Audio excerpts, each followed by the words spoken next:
doesn't matter, but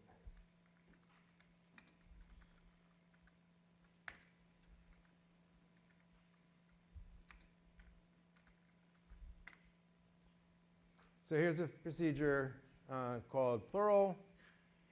It takes a word, a noun, as its argument, and it returns the plural form of that noun. And it worked. I wrote it using a primitive procedure, a built-in function called word that takes any number of arguments. The arguments have to be words, and the result that it returns is what you get by smushing all those words together into one big word. So, word.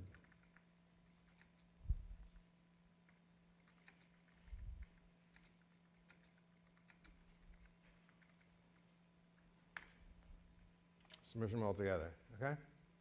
So I smushed together whatever the argument is and the letter S. That's what I did up here, okay?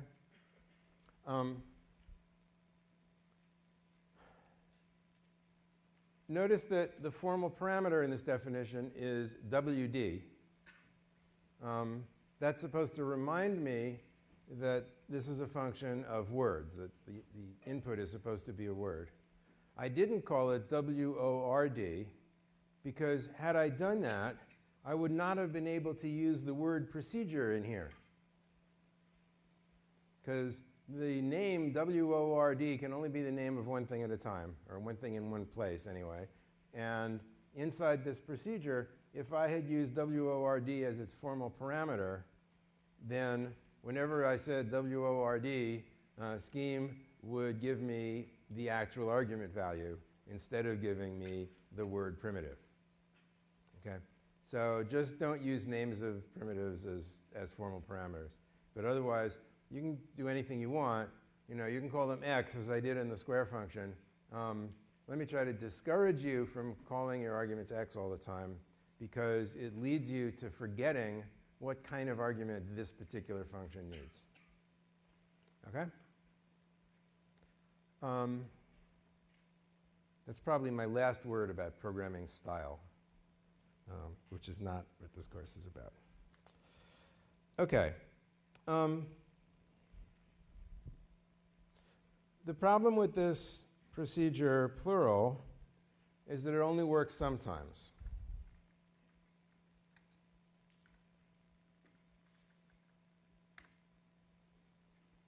So this should be FLIES.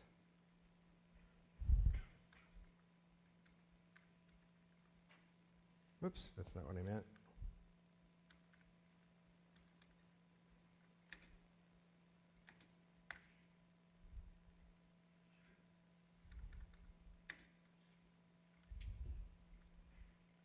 Oops. No. Okay, so here's a better plural. So now plural of computer is computers. Plural of fly is flies. How does it work? Well, up here, it uses if. If is another special form. It takes 3 inputs, but Scheme does not evaluate all of them before it does the if.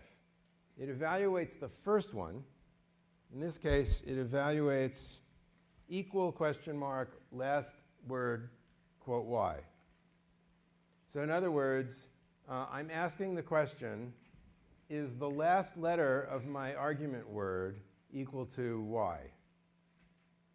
It's a convention in Scheme. It's not a rule that's enforced by the language, but it's just something Scheme programmers do, that procedures that return true or false answers, yes or no answers, basically, have names that have a question mark at the end. I think it's a kind of a funny convention, because to my mind, all functions are asking questions, not just yes or no questions. But nevertheless, that's the convention. Are these two things equal? Question mark. And the result that it gets is either true or false. If the result is true, then if evaluates its second argument.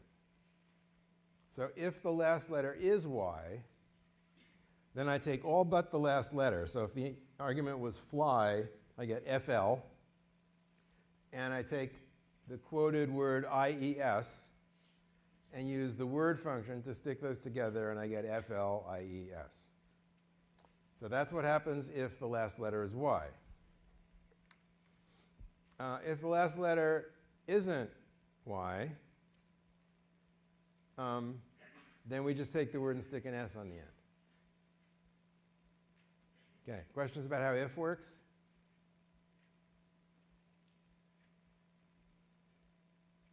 Great, straightforward. By the way, this function still isn't right, because if the letter before the y is a vowel, it should just stick an S on. And I want to show you another example.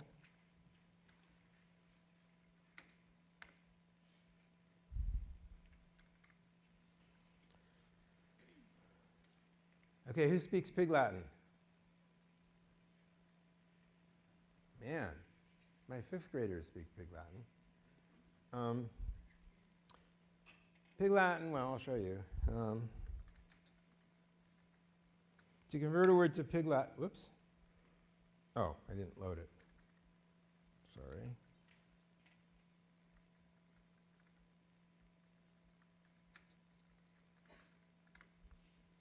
So Piggle scheme is imske. What you do is you take all the consonants at the front of the word, move them to the end of the word, and then when you have a vowel in front, you add AY.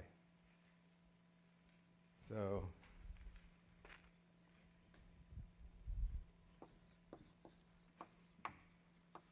you take SCH, which are consonants, move them to the end, and then we put AY at the end of that. Okay? That's how you speak Pig Latin. You're supposed to learn this. This is a language. This is a kid's secret language. What did you learn when you were kids?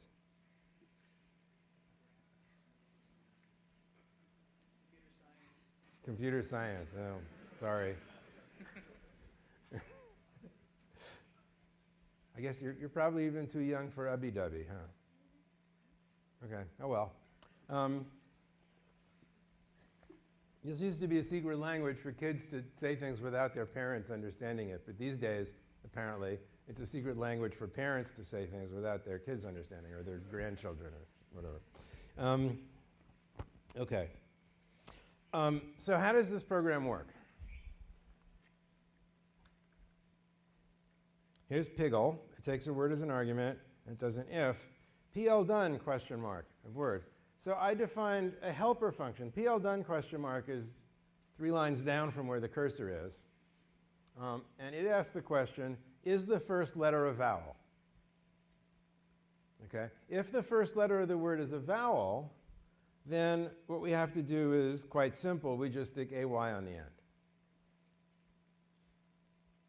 Okay? If it's not a vowel, what we want to do is take all the consonants from the beginning, move them to the end. But there isn't any easy way to say sort of all at once, look for all the consonants and move them to the end. So instead what we do is a little clever trick.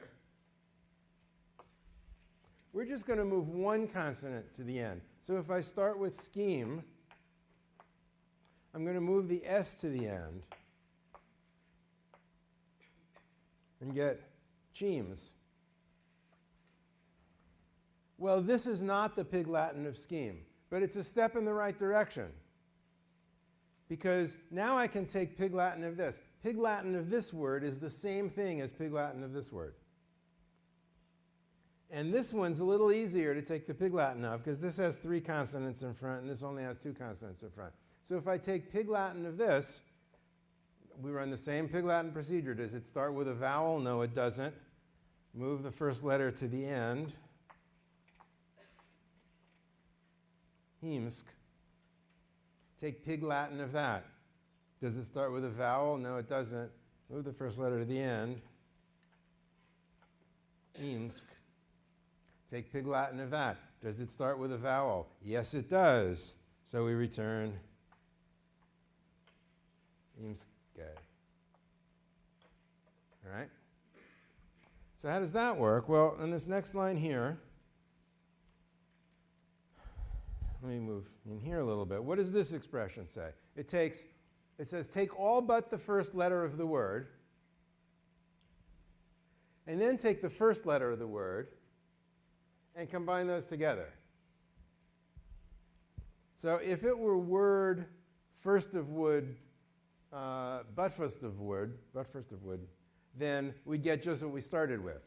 If we took the first and stuck it in front of the but first. But we didn't. We put the but first in front, the first at the end. So we, in effect, moved one letter to the end.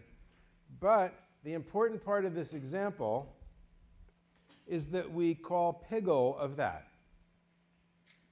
So this procedure, piggle, uses itself as a helper procedure. The same as it uses PL done as a helper procedure, it uses itself as a helper procedure. That's called recursion. So you understand how recursive functions work, and you understand that it's not cheating to use a function as a helper function of itself, as long as, in some sense, the problem is getting smaller. So in a lot of recursions dealing with numbers, the number just gets numerically smaller, and finally you get down to is the number equal to 0 or something. Or maybe you're dealing with a word or a sentence, and you just keep chopping something off the front. So you take but first of it, and you keep doing but first, and it's literally getting shorter and shorter and shorter until you reach an empty word. And that's the base case of the recursion. In this case, the word isn't getting any shorter. It's always 6 letters long until we stick AY on the end. The sense in which the problem is smaller is that the number of consonants in front goes from 3 to 2 to 1 to finally 0. Okay? So in order for your recursion to work, the problem has to be getting closer and closer to a base case, which is what PL done question mark tests for, is the first letter of vowel. Okay, questions about piggle? Yes? Wouldn't this go into an infinite loop if you had a word without any vowels? Yes, it would.